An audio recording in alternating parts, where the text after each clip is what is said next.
Thanks for joining us for another episode of Net Builders 360. I'm your host and the creator, RJ Stewart. Remember, smash that like button, subscribe so you can see all of our new videos coming up. But for now, enjoy the show.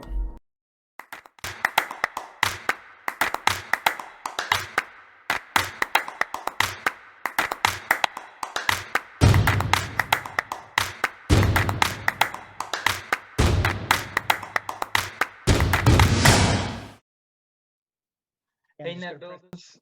Thanks for joining us again on another episode of Net Builders. Today we have Scott Rosenblum with Level PR. He's going to give you some great value and information as you usually get on this show, but we're going to see it from a PR's point of view today. So, Scott, take the floor, please. Great. Once again, RJ, thank you for having me on the show. It's a pleasure, an absolute pleasure to be here today on Net Builders. So just briefly, a little bit about myself. My name is Scott Rosenblum, and I am the president and founder of Level PR, a tech startup focused public relations agency. We recently celebrated our 4-year anniversary. But personally, oh, thank you, thank you.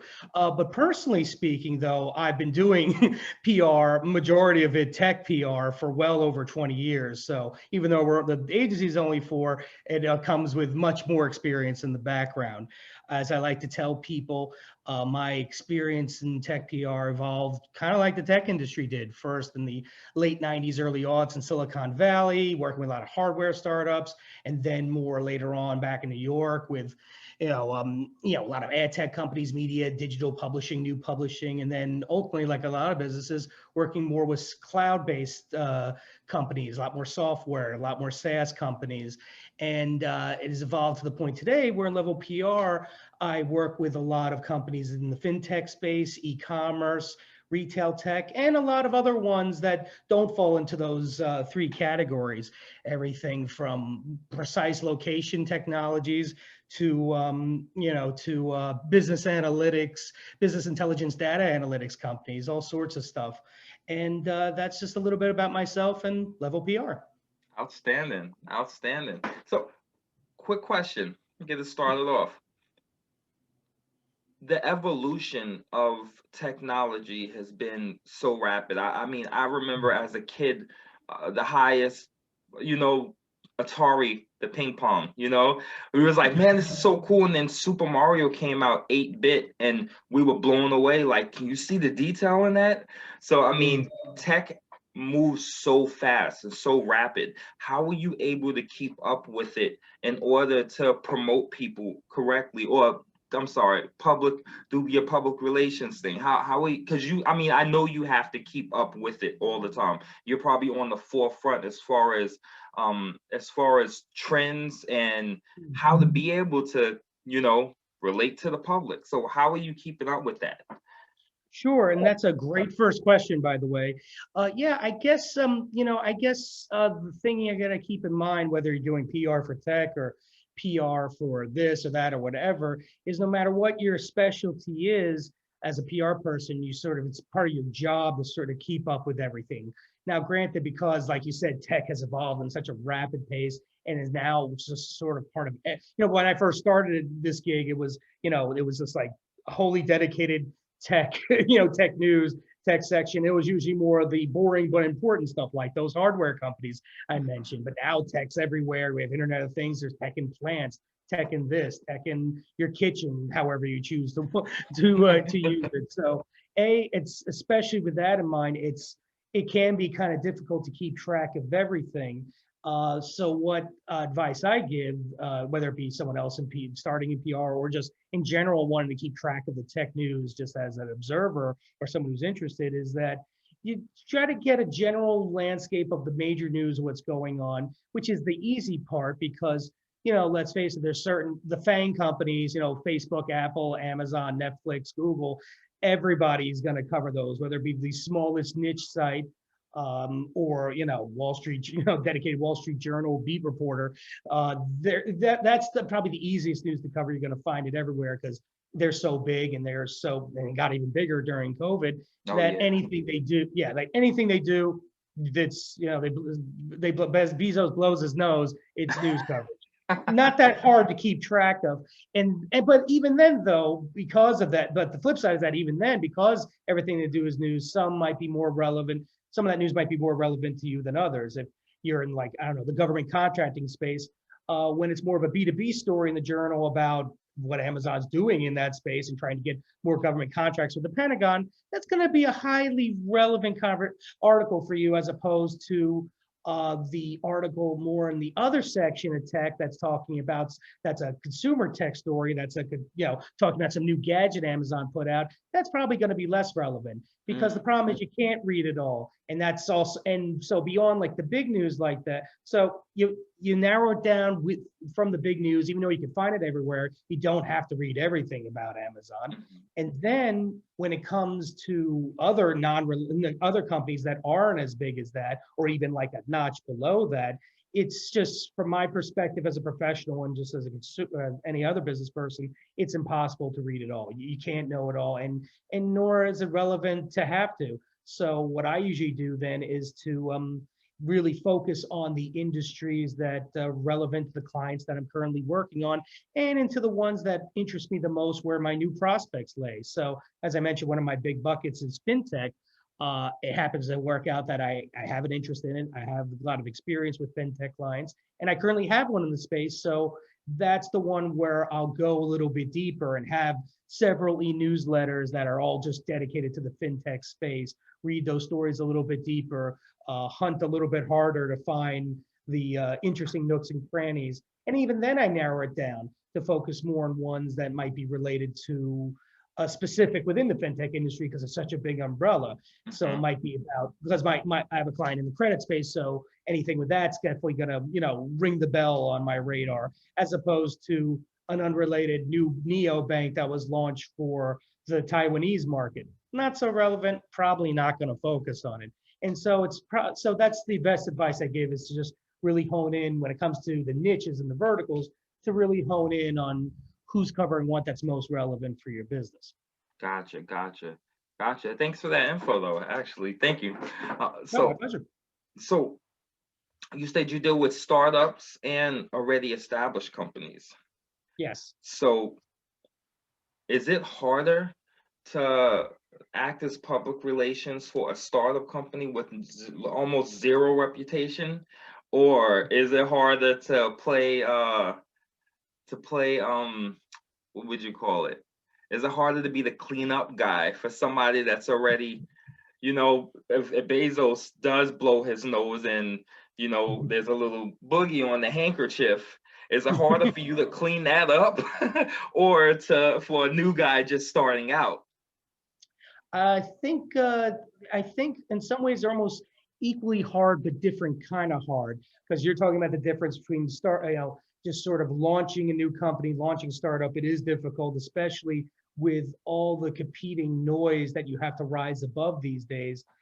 Sometimes it's, you have to think of it. In some cases, I'm not just, depending, of course, which reporter you're trying to reach. From my perspective, sometimes you're not just competing with other startups trying to gain that same market share, but you're also competing against those big companies. So it can be difficult, and you got to find the angles. You got to find what makes it interesting and why this person should care about you, especially, of course, care about your company that you're representing, because that reporter, depending on who it is, who he or she works for, and what their beat is, they on certain publications they could be getting 200-300 PR pitches a day, and there's no way they're reading and responding to them all. So you have to find your ways to break through to capture that reporter's attention. On the flip side, you're talking, if you happen to work with an external agency that's big enough to work with, like an Amazon, or you work in their internal comms department, you're talking more about a crisis communication situation. And with that, sometimes it's even more challenging, because it's a different kind of stress. It's less about who are you, why are you here. It's it's not the 5 W's, the who, what, where, when, and why. They already know that about Amazon. It's more about, okay, it's more about the what, like what happened, what did Bezos do, and what's the ramifications, what's the impact. And being the past year or so that they've had, it could take your pick. I mean, there's been a number of stories that happened over the past year, 2 years, that could that I'm sure kept that team and their external teams really busy. So it's a Gotcha. different kind of stress, and it could be, like I said, just as hard or maybe even harder because in some ways there's a little less pressure for the startup side because if you have the right client, they're usually really appreciative that you're starting to gain traction and you get those first couple clips and coverage, and that people are starting to care and pay attention, and you're beginning hopefully what is will become a well-oiled publicity machine that just keeps getting bigger and scaling up. Whereas that's not the issue over there. It's more about getting out the right message, getting out, in this case, Amazon's side of the story, and really controlling the narrative. Plus, also having an owner. I know he's stepping down soon, but he's got to still be part of the Amazon DNA and the board. It's having someone like that is not your usual typical founder CEO. So it's also dealing with the pressures that come from working with someone like that, the pressures of owning that narrative and getting that message out, getting it out correctly, and getting it out with somebody who runs, from what I've read, a very tight, demanding corporate environment. So it's all those type of variables that, like I said, maybe I started this discussion both being sides being equal, but when depending, of course, what crisis comms you're handling and what company you're working for, that scale might start to tip a little bit the other way. Gotcha. Gotcha. A guy who's just in the startup, if he does something, you know, like you said, like if he's not known, it's really not crisis control level. I mean, he just made a mistake as a regular guy. So Right. And in that case, when it isn't someone who's already, the Amazon almost is a bad example because most most people in my business are not doing crisis. If they're doing crisis comm or have a crisis comm moment, it's usually not for that guy in that company. It might be more for might be almost a first scenario or first time that's even happening for a company or organization you represent. So no matter what it is, the first thing to get ahead of the story is I guess the general rule number one is just be transparent from that first moment when the crisis happens. Address it. Don't try to hide it. Talk about what it is that you or the company is trying to do to help alleviate the situation, and get at it and stick with the message points and repeat it. And repetition is a very big part of it because, like anything in politics too, and political messaging, you repeat anything enough times, the message will usually start to sink in. But of course, to do that and to do that successfully, the client or the person you're working with has to be able to have that discipline and to stick with it and follow the advice of their publicist or publicist team. Because if they're doing their job right, they've laid out the strategy, they've set the course, help prepare statements. But if the person doesn't follow the advice or read the memos or whatever prep work they're doing, it doesn't matter. Then it's just it can just spiral out. without using any names at all, what's the craziest situation you've had to deal with? Oh, along those lines. Thankfully, not too much. I will say I've been fortunate, because there's a bunch of PR folks in whole communications firms and agencies. That's all they specialize in is crisis communications all day long, 5 days a week or 7 days usually because it's crisis, and with a variety of different clients with all sorts of probably crises that would make your head spin. So I tip my hat to them. It's not an easy it can be very lucrative, It but it's sounds like a not. headache. Yeah, it I can be don't, very I don't, stressful. it would feel like, honestly, to me, in my mind, as you describe it, it feels like I'm the maid and I just cleaned up the house. And every time I clean up the house and I'm like, all right, my day's done, you're calling me at 9 o'clock at night and saying, hey, great job cleaning up the house. I need you to come back in right now. Why? Because I just destroyed the house all over again. Well, it's kind of like it's the maid. Yes, you got to clean it up, but at the same time, it's the maid, and you're like, I don't know, the lawyer at the same time or so forth, giving that you're cleaning up, but you're also giving strategic counsel. So I was just trying to think. So, like I said, I've had those moments. I don't specialize in it because PR itself is a pretty stressful job. We're always ranked. I think it was Forbes or something always ranks us in the top 5 most stressful jobs yearly. We come into that, so it's stressful enough. So that's just even extra stress. I'm trying to think of a good moment. One could be, I'm not going to go in the whole story because it's a really long story and we don't have the time for that. But very, very many years ago, I got a call from a well-known reporter at the New York Times who covered the media industry at the time, and he still does, and a bunch of other stuff these days. He's gone on to even bigger and better things. He was already pretty well known. Looking for to speak with a client about a particular interview that he did with that the client did with Bill O'Reilly, and Bill O'Reilly was. Ended up, besides the interview that was used for those purposes, also ended up being part of an advertorial on involving the client that for shilling some sort of financial product, and the report was claiming that O'Reilly's camp didn't know that was part of it. So myself and so this was a surprise because we didn't know that this even happened, which sometimes happen in crisis comms. Sometimes you don't know in advance that the shoe's about to drop. So I worked with the president of my event agency, who was very familiar with the account and the client, and we worked with the client to basically to get the message out about the truth of the situation, which was that no, he did know, his camp knew, and he willingly did these videos. Aside from the actual interview, he did these other videos about this financial product, and became more of a, no one really wanted, became more of like a he said, she said type thing. But to say the least, for the next day, for some time afterwards, it was a bit of a stressful time, and ultimately it's just okay, whatever. It's just, it ultimately became more about a trend story about how big time, well-known, famous anchor people. Of course, he hasn't been on Fox News in quite some time, but how sometimes some of these celebrity reporters look for alternate payments and alternate ways to make money on the side of their already huge contracts, but it can end up sometimes in tricky situations. So. That was a nice, good spin on that to deflect a little bit there, I guess. It's the easiest way I could go about it without naming names, going into any more details. Yeah. And like I said, and that's spending another hour talking about it, because it led to other things and so forth. So, but that's like the craziest one I could think of, because like I said, most of the time I don't do crisis communications. Gotcha. So for 4 years now, 4-year anniversary. Once again, congratulations on that, man. Like that's actually a big accomplishment. And most people that aren't entrepreneurs or business owners, they don't understand how big of an accomplishment that is. That they say that first year makes or breaks a company, and you push to 4 years. So what's the secret there? I guess the secret is, and it's something I still struggle with on a daily basis, and hopefully won't struggle with as much as time goes on, is not to be so hard on myself, really, and to not to be so hard on myself tied into setting reasonable goals and expectations. If you set your goals and expectations too far out, I mean, it's always good to plan a year, and at the end of the year, plan for the next year. Plan with your clients, plan for whatever goals you're trying to reach and your specific company goals. But if you focus only on that, and A, it's too far out, and B, if the goal's too large, and then if you find midway through you're not going to be able to reach it no matter what you do, you'll just be disappointed.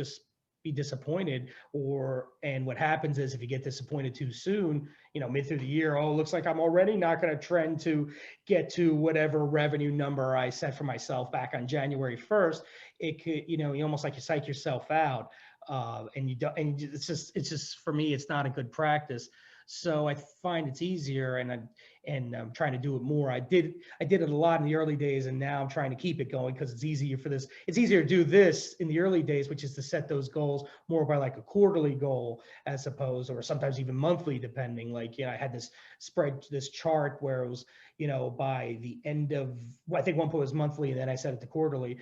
By the end of June, I hope to close at least 2 new clients of new business, and have 4 new business calls, and 2 of them are going to come from networking, and 2 of them are going to come from referrals, or however it is categorized. And I did a lot of that, particularly in the earlier stages, and I'm finding that it's best to, I'm finding I'm going to resurrect that, because I hadn't been doing it as much in the past year or so, but I'm finding it's a good practice to keep, and it helps set those goals, goals and expectations much more reasonably, and in a reasonable period of time, because it's a lot easier to keep track of a goal if it's month to month, or even a quarter, as opposed to a whole year lookout. Definitely, and that's a question. I mean, that's a conversation I have with a lot of business owners about their business plan. The business plan is, big, thick.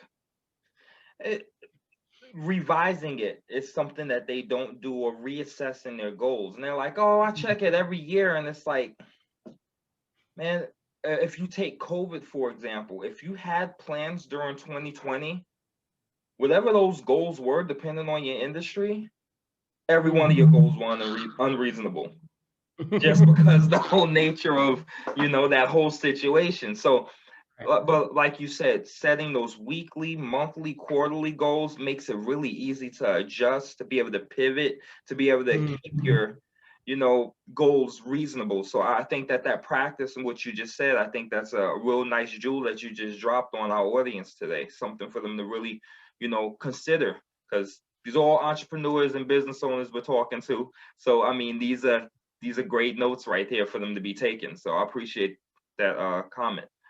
My pleasure. And also an added bonus to that is that it's not just about, I was giving sort of the negative side, like, oh, kind of change, it's not going to be as much revenue. It could also go the opposite way. Suddenly you might have set you might have purposely set some more modest goals. And then you find, after looking at the metrics, oh, I exceeded it. I always thought I was going to get 4 new interviews. I had 8. 2 new clients. I closed 4. Oh, maybe I could, be more aspirational. And next month's goals are like, all right, maybe 6 interviews, or whatever it is that you're trying to accomplish. So it could go net positive as well. And I like the fact that you said that as well, because there are a lot of people that will exceed their goal expectations halfway in the month and then say, oh, I reached my goal, I reached my quota, time to sit back. Instead of saying, you know what, I did that in half the month, let's double those results. You know what I mean? There's a lot of people that will take that as, oh, I can go on vacation now. No, I understand, and that's an easy trap to fall into. Is you don't have to drive yourself crazy with it either. Like, you don't have to be checking those metrics or those goals every 5 minutes. It's kind of like the equivalent to be, if you have a website, your e-commerce company or whatever that's really relying and needs a lot of site visitors and users. You could get lost in the sauce just checking those metrics on Google Analytics or whatever your tool that you use is. Almost every 5 minutes, numbers going up, more users coming in, and that's an easy way to drive you crazy. So it's good to have those goalposts and whatever those things you're trying to accomplish, but you don't have to check them all the time either. Good point. Good point. So back to PR. Now I'm really enjoying that conversation. Actually, goal setting. Oh, I love it. I love that conversation. What are the benefits of having a public relations specialist? It's a great question. I'd say the benefit, one of the biggest benefits is getting your company, or if you're an individual, your individual or a company's narrative out there, really getting their stories out there, in the ideally, when it works, to the key audiences company or said person is trying to reach. And not just to get it out there, but when it's really working, to get it out there consistently, so that because what happens is it becomes one of those things where it just sort of aids and helps your company's marketing efforts, whether it be if you're a less sophisticated company or if you have a whole marketing team. It's only going to help. It's only going to help. Ideally, when it's working, ideally close whatever that business is you're trying to close, whether it be consumer facing or B2B, because then it could then be, utilized, or we used to say, some of my other agencies, it could be literally merchandise, and not merchandise like in an actual product, but merchandise as in utilized for various marketing means. So let's say, argument's sake, you get a nice coverage in some key outlet. It could then it's then incumbent on, if you have a marketing person or marketing team, to then get that out there in all the means possible. It could be, in social media, if there's a dedicated social person, or that one marketing person's doing social, it's tweeting it out, getting on LinkedIn pages, everything that, or Instagram if it's something more consumerish. But then it's also, making sure you send it out to your blast email list of, 5,000 customers and prospects, especially some of those that you might not have talked with in a long time.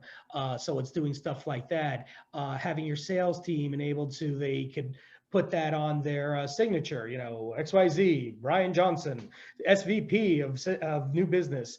So let's learn about let's learn about XX company, recently featured in Forbes, and it has the link and it's hyperlinked. So that's what I mean by it can be merchandised and utilized in different ways, things like that. And then of course, it could also be used internally. If you're a big enough company, it can be used internally. It's sent to like the board or sent to your various investors or key stakeholders is probably a better general term to use. Because even though they're keeping track of your company, what if there was stakeholders, or investors, whatever, they might work with multiple different companies. They might not be have a Google alert set up just for your company as is. But if they get that email from the founder, or one of the key C-suite members they know, they're like, oh wow, no, great job, that's great, you were featured in Forbes or what have you. So it really could work in multiple directions, both externally and internally. And then ideally on the external side, will it sometimes lead to direct sales? Sometimes you can't. We are fortunate enough to measure that and be able to see direct. At the least, you can, in some cases, if it's a big enough coverage, a company can say, oh, on that day, our web guy saw, the analytics guy saw that the web traffic went up by 50% and so on and so forth. So in that case, and if it's a big enough outlet, you could, without getting too scientific, you can make that assumption that, oh yeah, because that's the day we appeared in the New York Times. Not surprisingly, that's when the bump happens. But it usually doesn't come like that, nor does it come from, oh, that's the day the bump happened. Somebody read it and emailed that SVP of business sales that I mentioned, and now there's a new prospect call set up. Sometimes it happens, but it's not how it should usually be viewed. It's usually more the cumulative effect. That's what I was saying earlier.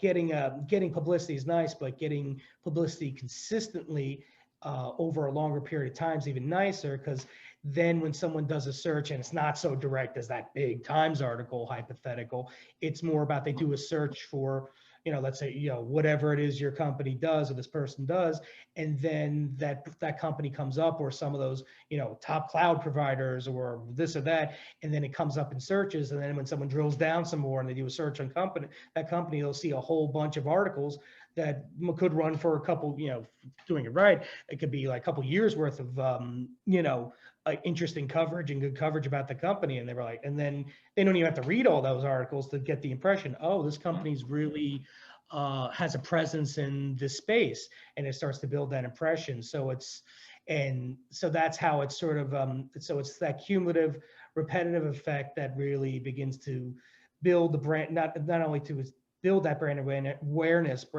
but to then establish that brand as either the lead player in that space or one of. That's the ultimate goal. And it only comes through ideally sustained efforts. And which leads to the second part of I know it's a long answer, but it leads to the second part of your question, why hire it? To do that, everything I just said is everything I just mentioned takes time. It takes time and dedicated efforts. And most, from a startup perspective, at least most startup founders don't have, it's great if they have a moment here or there to email that reporter at TechCrunch that they like and talk about, oh, I saw all these great articles about this industry. Would you like to learn more about us? I just founded blah, blah, blah. And don't get me wrong, reporters like that too. They love to talk directly to founders, but the problem is most of them just don't have the time because they're trying to build a new company, trying to scale up, or if they're looking for investors, they're trying to, they're busy on their road shows and pitching, their pitch decks, trying to raise capital. So, and then do this, and then operations, and and especially the smaller the company is, if it's first founded, they're really doing a lot. They haven't gotten to the point, most of them at the early stage haven't gotten to the point where it's just like, oh no, they could pass, they could have a dedicated person doing this, or a dedicated CEO. If you're lucky, you might have a small team of 1 to 5 people. So when you have that in mind, you usually don't have the time to dedicate really strong efforts to doing your own PR, or B, you might feel like you don't have the aptitude for it.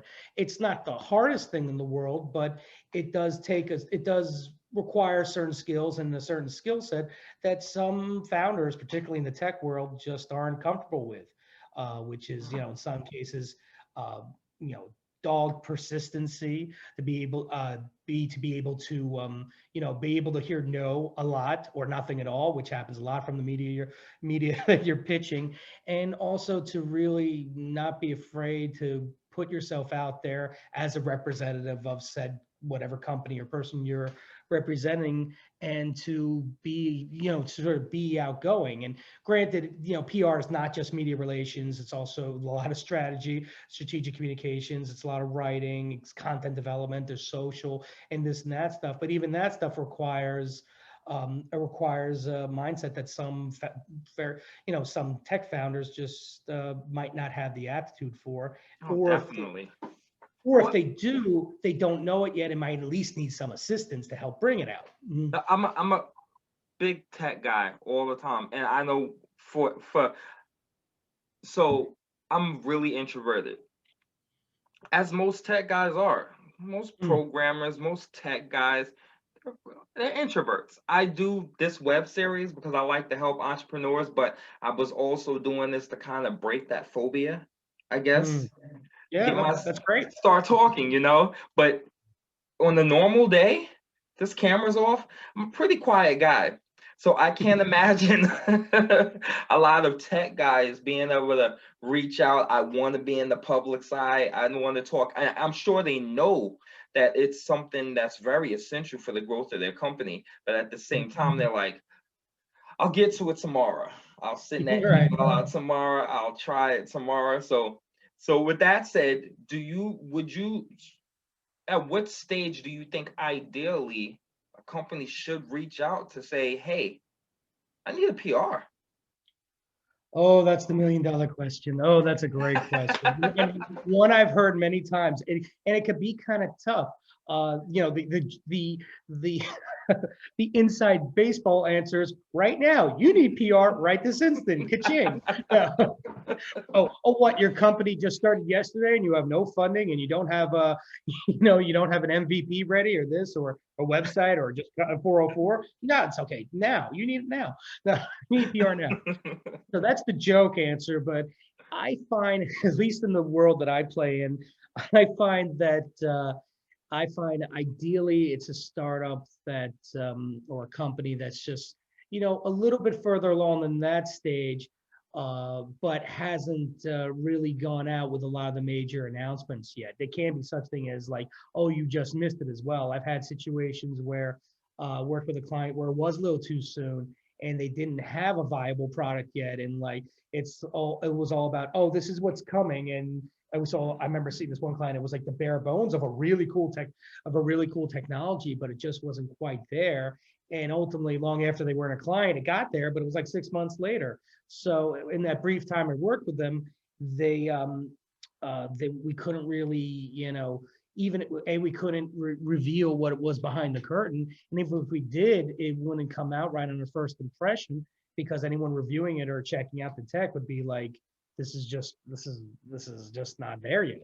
It has a lot of potential, but not there yet. The only time you can really maybe get away with that is if you're a very big company, and then you could talk about like prototypes without it being, they give you more of a pass with that. But if it's a company you don't know, you don't get that. So we were just bound to only be able to help them create byline articles in the founder's name about various related topics of that tech, but that can only stretch so far for a certain period of time. And usually you do that in conjunction with a lot of other tactics. So that's the one example, was something too soon. And then I've had plenty of times where a client joins up and be like, oh, wish we worked with you a month ago. We announced our Series A funding. We just launched new product with a big client you probably heard of. These guys or gals.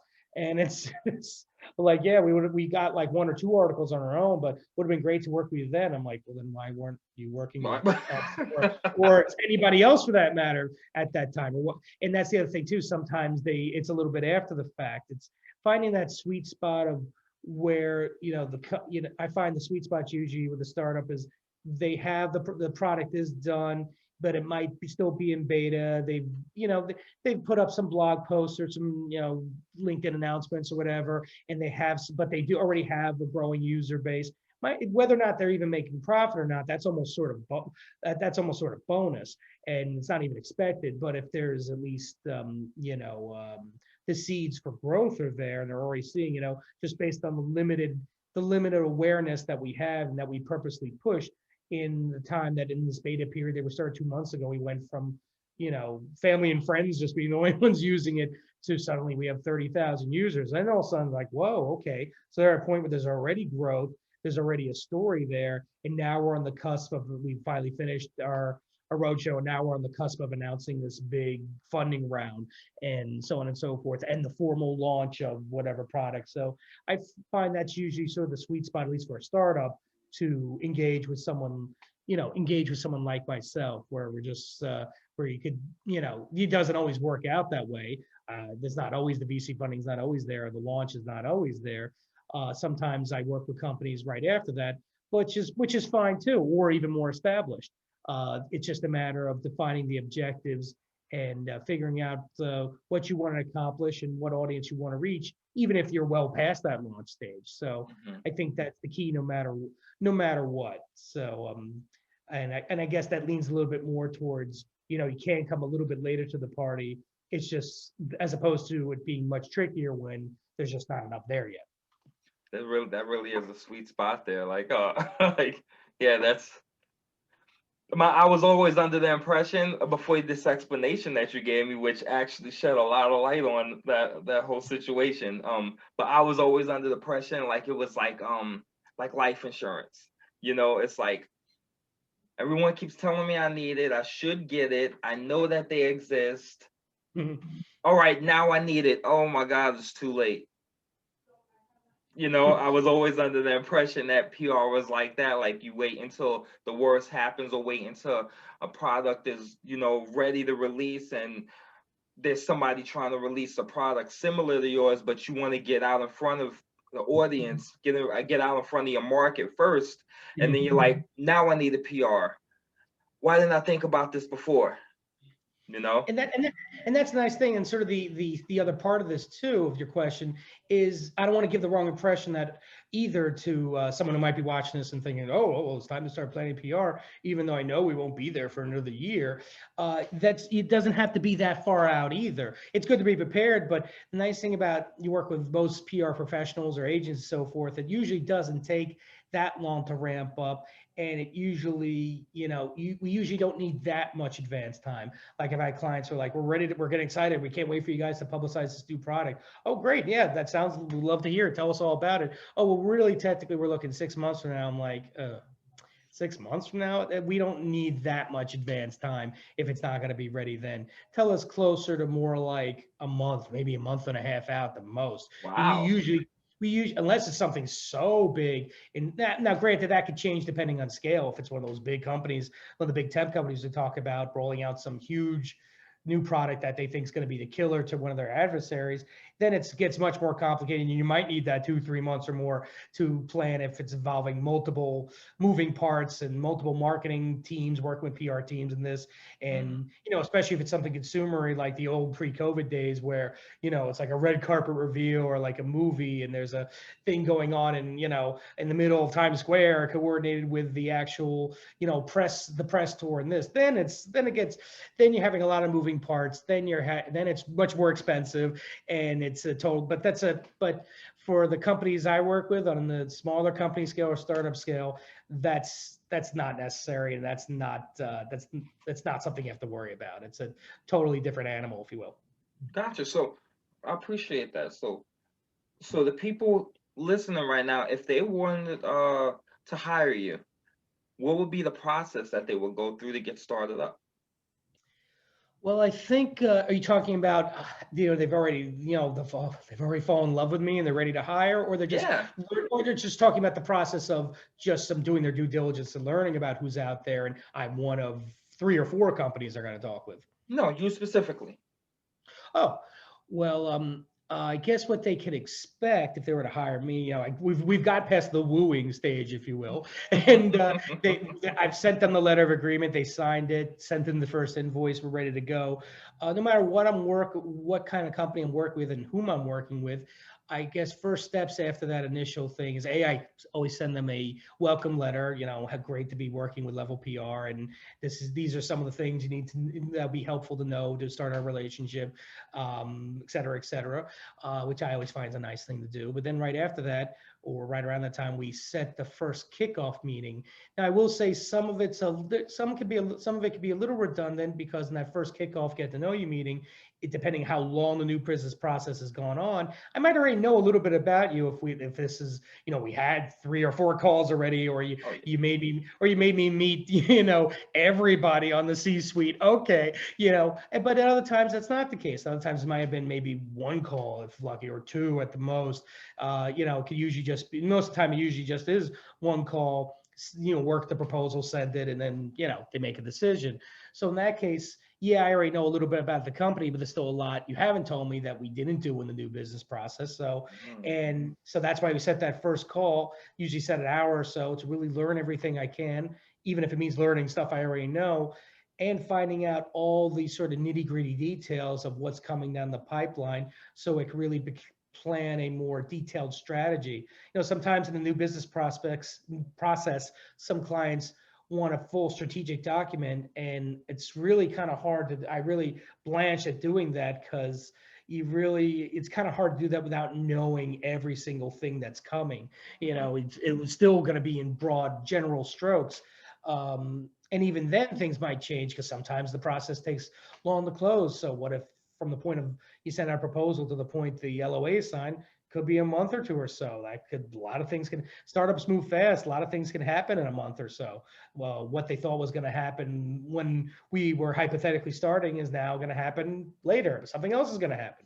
So that's where you need that first meeting to really, and once everyone's engaged and you're locked in a partnership, that's that first meeting to really help flesh it out, see what's coming, and also to learn every nook and cranny as possible about the company. And that's what I always say is that, send me everything, send me all the information, every document you have, even if it's stuff that you think is boring and doesn't make sense. You never know when I might find a thing where, oh yeah, here's this thing we announced this a couple months ago. It's not that big a deal. I might look at it, no, this actually is interesting. This is a big deal, because they might be viewing it through one lens. I'm viewing it through a very different lens, a publicity lens. Well, they So can't do your job. That's why they need you there. exactly. so, so So they first, don't- So first and foremost, that meeting. And then after that, it usually involves coming up with a said strategy document. This is all like first month, coming up with the first strategy document. And then more often than not, especially since in a lot of cases, a company I'm working with, this is the first time they've worked with someone like myself, a messaging document, a messaging matrix, or whatever you want to call it, where it's almost like a Q&A, like what is XYZ? Why I should care about XYZ? And then more specific questions, and then sort of the ideal answers and explanations of of the answers to those questions. And it's usually an internal document, but parts of it can be used for both any internal messaging that they might be working on, or I could use in my pitches that go outbound to the media. So I usually do that. Or if they're more advanced and they already have their own messaging, it might be more to augment what they already have, or to review what they have, or to add on to it if they feel it needs another set of eyes. And like I said, that depends. And that's usually for a company that's further along. Then also and this doesn't always happen right away, but sometimes it does right after the messaging and the strategy, is if it's the right time, I like to do some media training. If needed too. Sometimes I'm dealing with founders who are more familiar with PR, a little more PR savvy, have done media interviews, and maybe it's been a while and they might just need a brush up. So then it could wait a little bit until we book our first interview, and then I could go through a quick and dirty media training session. But in other cases, for founders who've never done it before, it helps to have a dedicated session where we go through the best practices and do's and don'ts of conducting a media interview, whether it's something like this on a Zoom these days, over the phone, or TV, podcast, radio.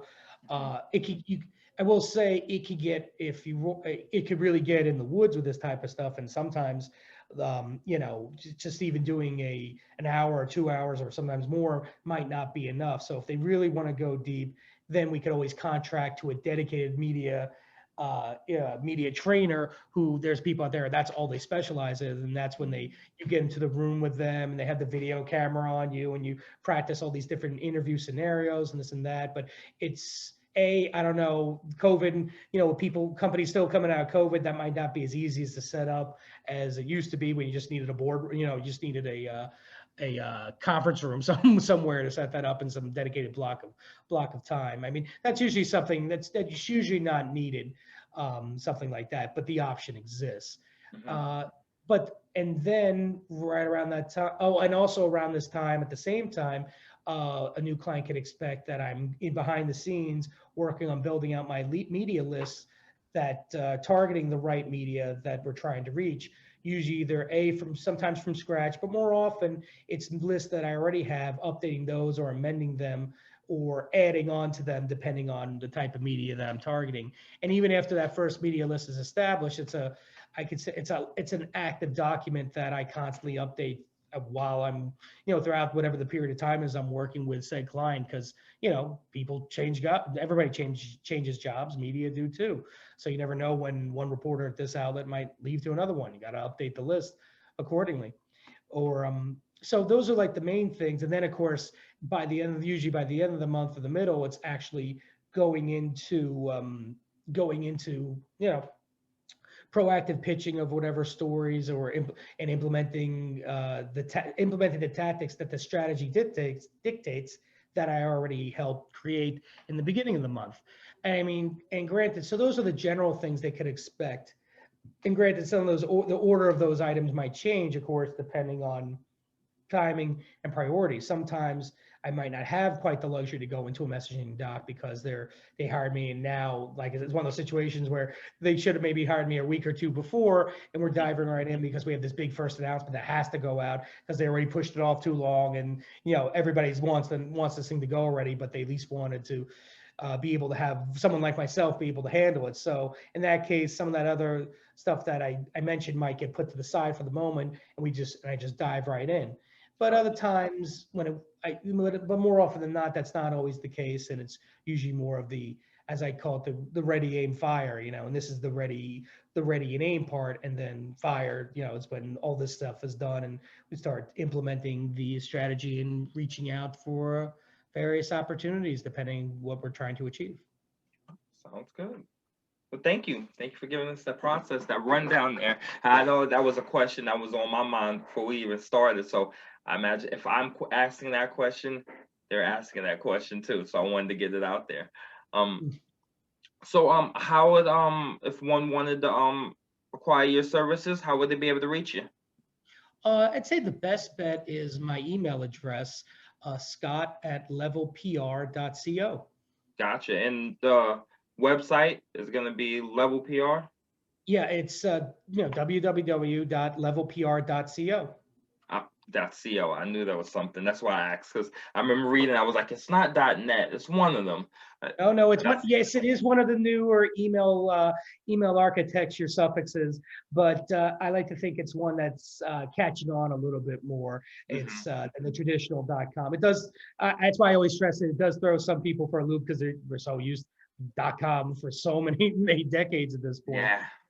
But yeah, definitely through my email address, or you can check my website. I also have my profile on LinkedIn, Scott Rosenblum, and Level PR has a Twitter feed, and I have my own personal one, that SD RosenB. But that one I will, you know, if someone's looking for PR tidbits, you're usually not going to get it from that one, because that one's these days is supposedly me, you know, rejoicing that the Sixers won since it's the NBA playoffs, and that's my team. So you might not you might not find any PR nuggets in that one unless you're a Sixers fan, I guess.